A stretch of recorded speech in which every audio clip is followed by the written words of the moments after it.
Hi, everybody. Welcome to Conversations, episode 60. It's amazing to me that we've gotten this far. I'm grateful to everyone who's been watching and for the comments and support. And you continue to pray for me. And I really I'm blown away by the amount of support that I'm getting for this. It's just tremendous. Thank you so much. I love you all. Today, the title of this one is going to be The Value of Wisdom. And I've been reading out of, again, Ecclesiastes, my second favorite book of all time. And there's something to be said for just taking snippets and just a verse here and a verse there. But I love to read everything in context. I tell everybody not to take anything out of context and to make sure that you are staying within that boundaries of what the word actually is telling you, what the author is actually meaning to say in whatever the letter is, whatever the book is, and to not try to take and bend it and fit it to your narrative or to what you think it says. I mean, if you're in question about it, you can ask me, you can ask any of the pastors, you can definitely ask the pastors before you ask me. There's just so much that's in here and in this book right here. So I'm just taking an excerpt from chapter 10, verse 10b, which is the latter half of the scripture. In my New Living Translation, it says, that's the value of wisdom. It helps you succeed. The ESV has written it as, but wisdom helps one succeed. So whatever, regardless of your version, your translation, it still says essentially the same thing. It's not out of context. So I'm jumping down to verse 12. It says, wise words bring approval, but fools are destroyed by their own words. So again, myself, I'm careful with what I say. I pray that you are as well. And that, these messages, I try not to go off on rabbit trails. I try not to speak more than what is necessary for this teaching or for helping. And sometimes I may bring specific topics up and then not address them in full. I may at later times, we might discuss certain things. There's a number of different topics that I would love to discuss. And again, it's for time's sake. I'm going by the leading of the Holy Spirit and what he puts in my heart for me, and then what we can utilize in the conversations videos, because these are conversation starters. It is also to help educate along the way. In verse 14, he says, no one really knows what is going to happen and no one can predict the future. And I do know that there's just so many things that are being said, talked about in the news and in today's community gatherings. I'm selecting those words very carefully. I'm not a person who really sits and watches the news, but I'm also bombarded with it in social media platforms. So some of it you just can't get away from. I could be in the grocery store, which is what happened with me recently, and listening to certain things that are being said among people and kind of observing the tension of certain groups and just the hush that seems to be very prevalent right now. But in the coffee shop that I happen to be in, there was a lot of discussion going on in regards to the nations and the connection USA with Israel and whatnot. And this is not what this platform is about. I'm just trying to tell you that this verse right here in the book of Ecclesiastes has to be very comforting to us as Christians. No one really knows what's going to happen. No one can predict the future. But Jesus has already told us what was going to happen in his word. And that is something that we can stand on. So when you look at the New Testament, you look at the book of Revelation, you look at Matthew chapter 24, you can see what God has told us is going to be taking place. Take great comfort in that knowledge. That is godly wisdom for us. That is something that we can never get away from, is that God said what was going to be taking place and to not be afraid. He said, do not fear, 365 times in the Bible. Be not afraid, do not fear. And I'm going to take him at his word to not be afraid of this or that. And so there might be some things out in the world that are fear-mongering, or there may be some things that are people's talking, may sound anxious and fearful, but we are not to be that way. We are to take God at his word and hold on to it and stand firm in it and on it. So today, again, I want to bring chapter 12, verses 1 through 7, because I had a most delightful conversation with two lovely people this week, and perspectives are amazing.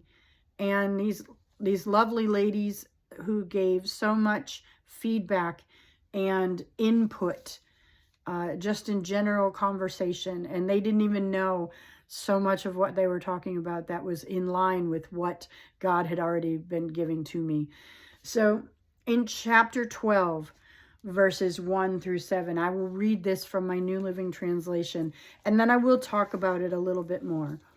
So it says here, verse 1, don't let the excitement of youth cause you to forget your Creator.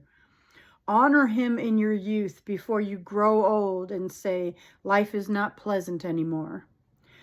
Remember him before the light of the sun, moon, and stars is dim to your old eyes, and rain clouds continually darken your sky. Verse 3. Remember him before your legs, the guards of your house, start to tremble, and before your shoulders, the strong men stoop. Remember him before your teeth, your few remaining servants stop grinding, and before your eyes, the women looking through the windows see dimly. Remember him before the door to life's opportunities is closed, and the sound of work fades. Now you rise at the first chirping of the birds, but then all their sounds will grow faint. Verse 5. Remember him before you become fearful of falling and worry about danger in the streets. Before your hair turns white like an almond tree in bloom, and you drag along without energy like a dying grasshopper, and the caperberry no longer inspires intimate desires. Remember him before you near the grave, your everlasting home, when the mourners will weep at your funeral. Verse 6, yes, remember your Creator now while you are young, before the silver cord of life snaps and the golden bowl is broken. Don't wait until the water jar is smashed at the spring and the pulley is broken at the well. Verse 7, for then dust will return to the earth and the spirit will return to God who gave it. Now, let's break that apart just a little bit.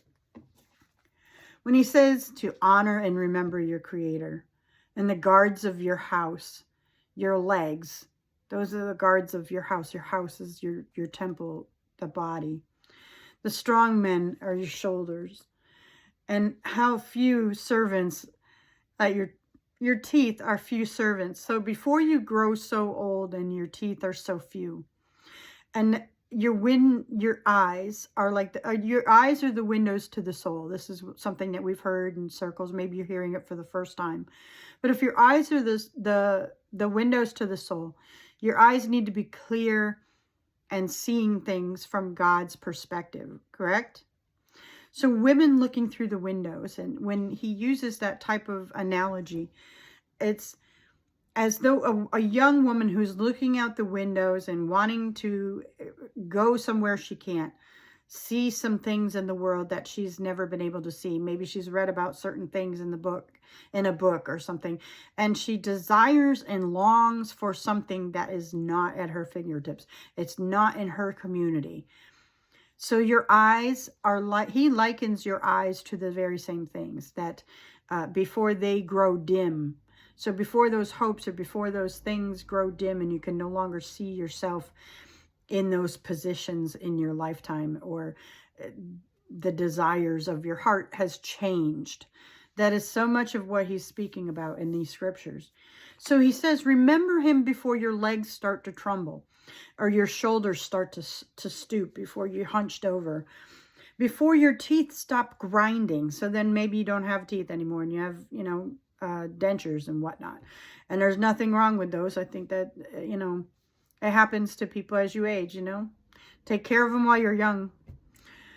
So before the light, or before your eyes see dimly, before the light of the sun, the moon, and the stars is too dim for your eyes to see anymore. You can no longer wonder at them. You no longer look up at the stars and think about how beautiful and amazing they are, hanging up in the sky. We lose our wonder as we grow older sometimes. And then he says, the door to life's opportunities may be closed, and the sound of work will fade. So there's missed opportunities, and then your hearing fails. So he's saying, worship the Lord before these things happen to you, and before you become fearful of falling. Maybe your legs aren't working as well, your knees are giving out, and there's dangers in the street, and you don't want to go out anymore, and you isolate yourself. He's saying again to worship the Lord, to don't let these things prevent you from worshiping your Creator. Your hair may turn white. I've got a lot of gray in mine, as you can tell. And before this begins to happen to you, continually be in a state of praise over God, to worship him in spirit and in truth. And he's saying again, before you are dragged along without energy. Do you remember there's that story of, I believe it was Peter, who Jesus had said to him, what does it matter about what happens to John? You just follow me. And I love how he says that, because that is how we should be. Like, what does it matter about what's going on with your neighbor? What happened to so-and-so? We can be praying for our neighbors. We should be helping our neighbors, but it does not mean we are supposed to take on their walk with Christ. It just means that we are observing from a distance what's going on, and we must pray for them and be friendly to them and help them wherever we can. But in our own walk, we are supposed to stay strong with the Lord and not be fearful. We're supposed to worship our Creator now while we're young, before we grow old, before our body begins to break down as it naturally normally does. And I think this is the focus on this, is the continuation of following after your Creator as you age. And then he says, like, before you are dragged along without any energy, or you no longer have intimate desire. I changed that word because it's just not a word I want to use in this platform. It can get me booted off. So I would say read it on your own, and your translation may have something different. So I do not want to be considered guilty for changing a word. I did have to do that for this. I'm not inserting or adding to. So he also says, before you near the grave. And you've heard, before the silver cord of life. Now, the silver cord of life is something that was talked about in ancient times, and like I believe it was, I can't remember what it was actually, but there's this old belief that if the silver cord got snapped or cut, that would be the end of your life as you know it. And I think that was in a Greek philosophy. I know it was so much. It was actually used in a Disney cartoon movie for, oh my goodness, ancient Rome or something like that, with Hades and the Greek god Achilles. And I don't remember the title of the movie. Maybe you can drop that in the comments for me to remind me what the name of that movie was. But I remember seeing that years ago, that they had a very clear depiction of that silver cord being cut in that. Now, I don't suggest you go run out and watch that movie. I'm saying if you know the title of it, drop it in the comments. So here he's saying in verse 7, from dust you are, and you will return to dust. So dust return to dust. And that the Spirit of God would return to the God who gave it. Here he's reflecting on what is said in Genesis, that man was created from the dust of the earth, and God breathed the breath of life into it. And that is how Adam became a breathing, living human being. And so he's saying when that last breath is gone, that dust returns back to the dust. So you return back to the earth. Now, there's differences of how that happens in different cultures. Some people are cremated, some people are buried, some people are set out to sea. Their remains are then set ablaze on the ocean or river. Many different things and ways that takes place in different cultures. Now here he's also saying that the Spirit returns back to God who gave it. The Spirit, small s, meaning breath. So it is the breath of God that goes back to the God who gave it. So again, he's saying and telling us, reminding us that we need to,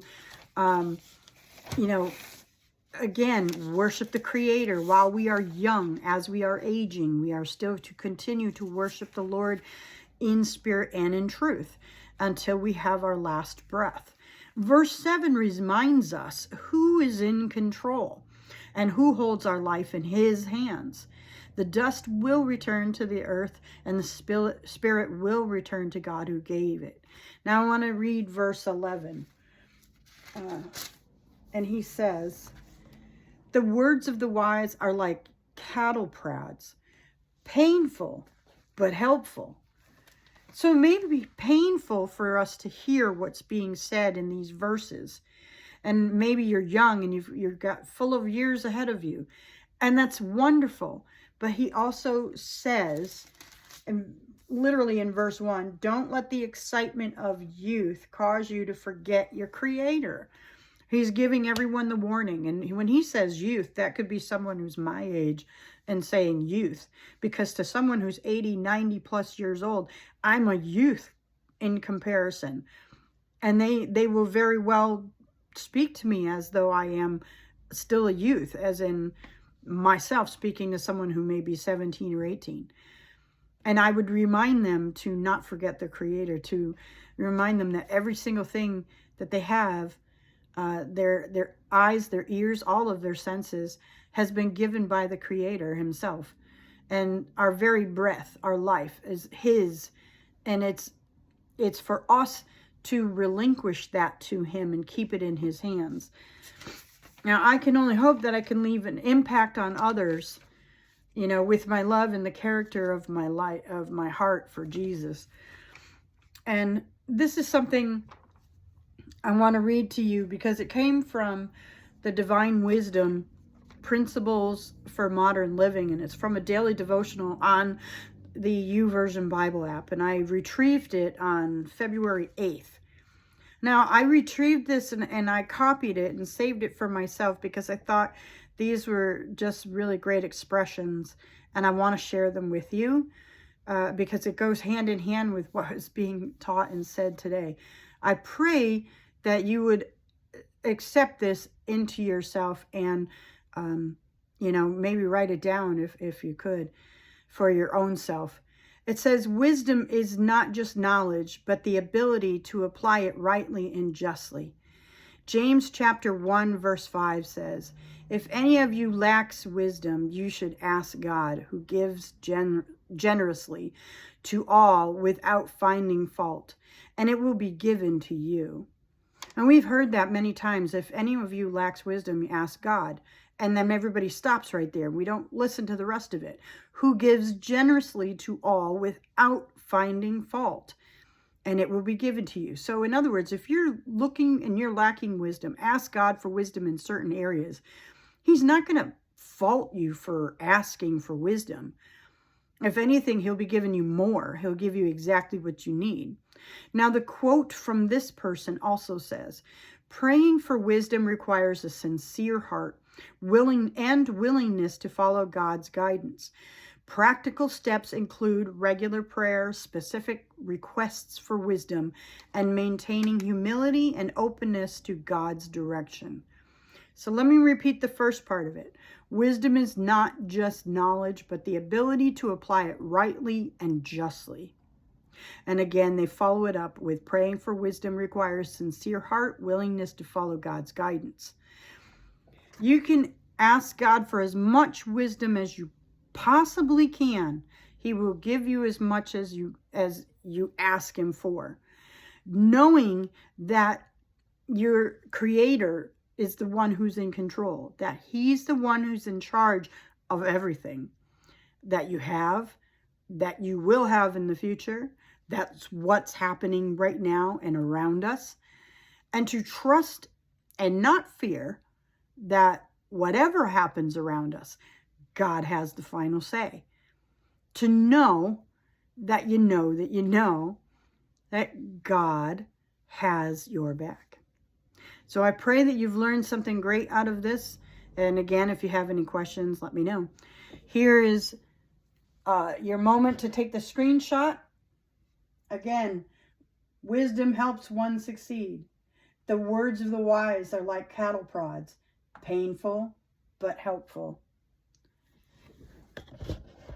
I love you. Jesus loves you. I'll see you next time.